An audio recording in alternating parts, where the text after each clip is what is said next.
my stepmother banned me from my father's funeral. She didn't expect his will to start with my name. This is a time for real family to grieve, Valerie said through the phone, her voice flat and final. Your presence would upset people. I stood in my apartment holding the phone, unable to process what I was hearing. My father had died 3 days earlier from a sudden heart attack, and his wife of 8 years was telling me I couldn't say goodbye. The funeral was held at Riverside Memorial, 10 minutes from my apartment.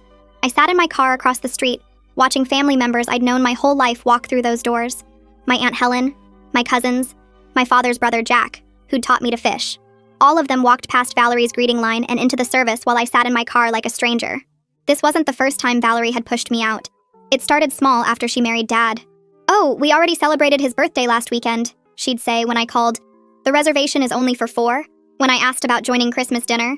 By year 5, I was getting major family news through Facebook posts. Dad had tried, at first.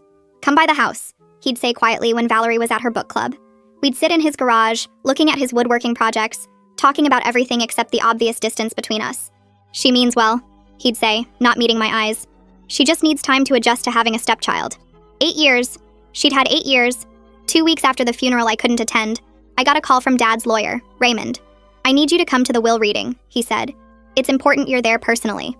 Valerie was already in the conference room when I arrived, sitting with her daughter Chloe from her first marriage. Chloe had moved into Dad's house 3 years ago, rent-free, while I wasn't even invited for coffee. What is she doing here? Valerie stood up, her face flushing red. Raymond cleared his throat. She's here because her name is the first one mentioned in your husband's will. In fact, the entire first section is about her. He opened the document and began reading, to my daughter Claire, who this document acknowledges as my sole biological child and primary beneficiary. Valerie's hands gripped the table edge. That's impossible. He wouldn't. Raymond continued. I leave to Claire the house on Maple Street, purchased before my marriage to Valerie, and maintained solely in my name. That was Dad's house, the one Valerie had been living in for 8 years, the one she'd redecorated 3 times, the one where she'd banned me from Sunday dinners. Additionally, Raymond read, Claire inherits my woodworking workshop and all tools within, with the specific instruction that she maintain it as a space for creating, as we discussed during our garage conversations. My eyes burned. He'd heard me. All those quiet talks in his garage, he'd been listening.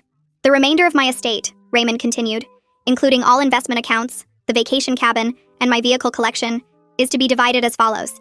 70% to Claire, 30% to my wife Valerie. Chloe shot up.